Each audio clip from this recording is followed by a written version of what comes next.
अस्सलाम वालेकुम प्यारे दोस्तों, ये मुल्क शाम में हाफिजुल असद का जमाना था। दमिश्क का मशहूर व मारूफ ताजिर रात के पिछले पहर सड़कों पर टहल रहा था। मौसम खुशगवार होने के बावजूद उसका दम जैसे घुटता जा रहा था। उसके पास हफ्ता या 10 दिन से ज्यादा का टाइम नहीं था। दुनिया का आराम होते हुए भी बेबसी का ये आलम था। टाइम से पहले ही सब कुछ खत्म होता नजर आ रहा था। मुल्क के डॉक्टरों ने जवाब दे दिया था कि एक नन्ही सी उम्मीद थी कि अमेरिका में इलाज हो सकता है, वो भी दम तोड़ गई। जब वहाँ कई महीनों टेस्ट करवाने के बाद सीनियर डॉक्टर ने एक दिन आखिरकार आकर नरमी से समझाया कि आपके पास ज्यादा टाइम नहीं है, लिहाजा मेरा मशवरा है और अक्लमंदी यही होगी कि बाकी का कीमती टाइम आप अपनी बीबी बच्चों के साथ गुजारें। रात के उस पहर बेखबरी के आलम में न जाने कितनी देर तक टहलता रहा। उसकी सोचों का तसलसल उस वक्त टूटा जब वो टहलते टहलते एकदम से बेरोनक पुल के ऊपर पहुंच गया था। सड़क पर स्ट्रीट लाइट के नीचे एक औरत खड़ी थी, किसी आदमी से बातें कर रही थी। 30 साल के लगभग उस औरत की उम्र थी। उसके बात करने का अंदाज मन्नत समाज जैसा लग रहा था, जबकि बंदा कोई गुंडा किस्म का था जो कि उसकी बात नहीं मान रहा था। उसके चलने की रफ्तार खुद ब खुद आहिस्ता हो गई। कानों में जब आवाज पहुंचनी शुरू हुई तो वो औरत कह रही थी कि खुदा के लिए मुझे इतने पैसों की जरूरत है, बच्चे भूखे हैं, मैं तुम्हारे साथ चलने के लिए तैयार हूँ। जबकि वो गुंडा उस औरत की कीमत आधी से भी कम देने को कह रहा था और कह रहा था तुम्हारी कीमत तो इससे भी कम बनती है। फिर वो कंधे उचकाता हुआ वहाँ से निकल गया। खातून हसरत की तस्वीर बनी खड़ी रह गई। वो थोड़ा आगे चला और खातून की तरफ मुड़ गया। उसे नजदीक आता देखकर खातून चौकन्नी हो गई। उम्मीद भरी नजरों से करीब आते हुए को देखने लगी। नजदीक पहुँचने से पहले खातून आगे चली और उसका अंदाज ऐसा था जैसे अपने आप से जबरदस्ती कर रही हो। उसने करीब पहुंचकर सलाम किया। खातून ने बनावटी मुस्कुराहट के साथ जवाब दिया और टटोलती हुई नजरों से देखा और करीब होकर माना खेज अंदाज होकर पूछा क्या मूड है। वो पीछे हट गया और नरमी से बोला नहीं ऐसी कोई बात नहीं है, दरअसल मैंने अभी गुजरते हुए उस आदमी के साथ तुम्हारी बात सुनी है, आप मुझे बता सकती हैं आपका क्या मामला है। इस तरह पूछना था। खातून जो कि मजबूत दिखने की कोशिश कर रही थी एकदम से कमजोर सी हो गई और बोली भाई कसम है उस जात की जो हमारी गुफ्तगू सुन रहा है, मैं उस टाइप की औरत नहीं हूँ जो इस वक्त घर से निकलकर सड़क पर किसी का इंतजार कर रही है, लेकिन मैं बहुत मजबूर थी।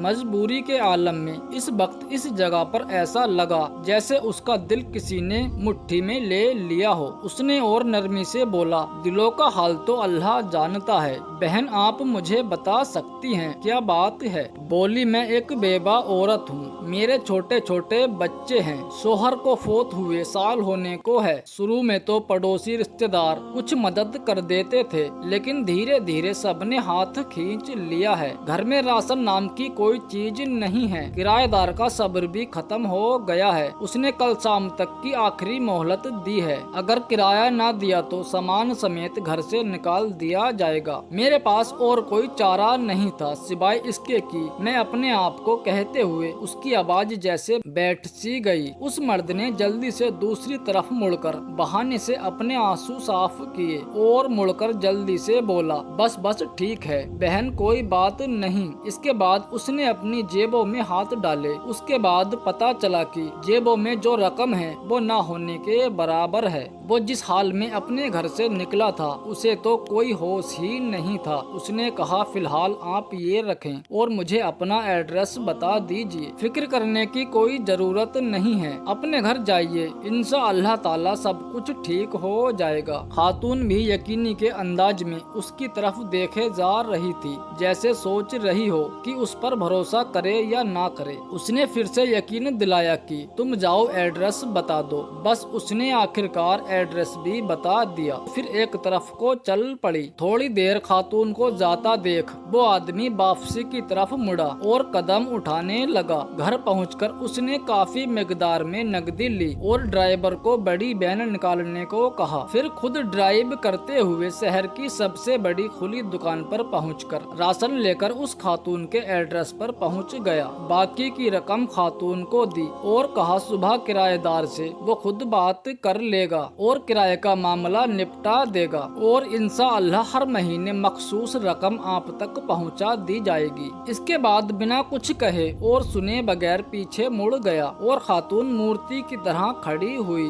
बेयकीनी के साथ आंसू भरी निगाहों से उसे देख रही थी। वो बैन समेत नजरों से ओझल हो गया। उस इंसान की कैफियत अब काफी बल्कि बिल्कुल अलग थी। उसके अंग अंग से खुशी फूट रही थी। कुछ घंटे पहले जो उसकी हालत थी वो अब एकदम से बदल गई थी। उसे हफ्ता 10 दिन गुजारने की जो फिक्र थी वो थोड़ी कम हो गई थी। हफ्ता 10 दिन का ख्याल आते ही उस आदमी ने कागज कलम लेकर उस खातून का एड्रेस और वसीयत लिखी। हर महीने 4 लोगों के खर्च से बढ़कर रकम उस औरत के एड्रेस पर पहुंचाई जाए और कागज को बंद करके तिजोरी में रख दिया। अब उसे लग रहा था वो अपने सफर के लिए तैयार है या थोड़ी बहुत तैयारी कर ली है। फिर हफ्ता गुजर गया, फिर थोड़े और दिन गुजर गए, फिर थोड़े और दिन और अब पूरे 15 दिन गुजर गए थे। घर वालों के कहने के बावजूद वो अस्पताल नहीं गया और फिर पूरा 1 महीना गुजर गया। अगले महीने की रकम भी उसने फौरन भिजवा दी और फिर ऐसे ही एक महीना करते करते पूरा साल गुजर गया। वो मामूल के मुताबिक रकम भिजवाता रहा। फिर 5 साल गुजर गए, फिर 10 साल गुजर गए, फिर 20 साल गुजर जाने के बाद तहज्जुद के लिए उठा।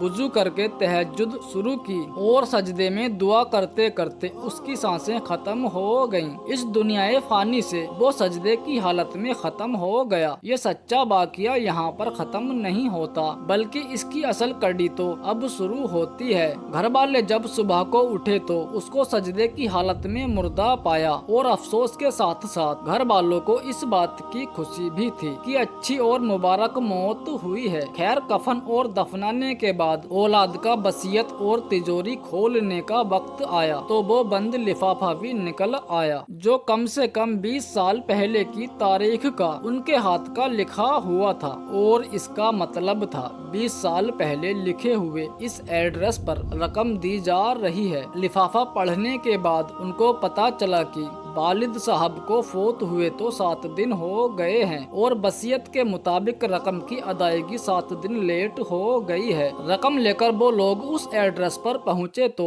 दरवाजा खटखटाने पर खातून बाहर आई जो खातून अब 50 से ऊपर हो गई थी। सलाम दुआ करने के बाद ताजिर के बड़े लड़के ने खातून से नरम अंदाज में कहा, हम वालिद साहब की तरफ से मखसूस रकम देने आए हैं और माफी चाहते हैं। रकम की अदायगी 7 दिन लेट हो गई है। वो असल में खातून जल्दी से बोली, अरे नहीं नहीं कोई बात नहीं है, आपके वालिद साहब के हम पर बहुत एहसानात हैं। आप लोग मेरी तरफ से वालिद साहब को बहुत बहुत शुक्रिया बोलिएगा और हाँ उन्हें बताइएगा हम हमेशा उन्हें दुआओं में याद रखते हैं और हमेशा याद रखेंगे। और हाँ मेरी तरफ से बताइएगा अब उन्हें रकम भेजने की कोई जरूरत नहीं है। बेटा हैरानी से बोला, क्यों, अब क्यों नहीं जरूरत है? खातून ने खामोशी के आंसुओं में मिली आवाज में जवाब दिया, अल्लाह के फजल से महीना पहले मेरे बड़े बेटे की मुलाजमत लगी थी और 7 दिन पहले ही बेटे को उसकी पहली तनख्वाह मिली है। खातून रवानी में पता नहीं क्या क्या बोले जा रही थी जबकि लड़कों के कानों में खातून का यही जुमला अटक कर रह गया था कि 7 दिन पहले मेरे बेटे को उसकी पहली तनख्वाह मिली थी। दोस्तों हम उम्मीद करते हैं आपको ये वीडियो जरूर पसंद आई होगी। वीडियो पसंद आने पर न सिर्फ वीडियो को लाइक करें बल्कि अपने दोस्त अहबाब के साथ जरूर शेयर करें और इसी तरह की वीडियो हमेशा देखने के लिए हमारे चैनल को अभी सब्सक्राइब करें। अल्लाह हाफिज।